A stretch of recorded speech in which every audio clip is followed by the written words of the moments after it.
Plusieurs centaines de carcasses de voitures ravagées, encore fumantes. En début de matinée, les pompiers ont enfin maîtrisé le feu. 8000 mètres cubes de métaux ont été détruits. Un incendie difficile à maîtriser.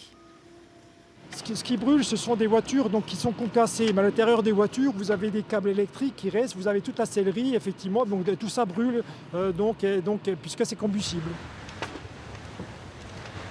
C'est un riverain qui donne l'alerte vers 2h30.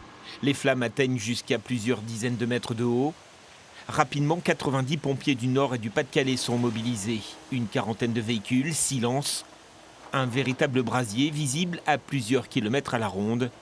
Des grues déplacent les matériaux en fusion. L'extinction donc, a duré environ 4 heures de temps, mais effectivement c'est une opération de très longue durée puisqu'il faut aller au cœur du dispositif, donc à l'aide de l'exploitant qui avec des tractopelles va au cœur du dispositif pour permettre effectivement d'éteindre tous les foyers. L'origine de l'incendie n'est pas encore déterminée. Les opérations pour éteindre tous les foyers pourraient durer tout le week-end. Rappelons qu'en juillet 2017, l'entreprise avait déjà subi un violent incendie. C'était alors un stock de mousse qui avait brûlé pendant près de 3 jours.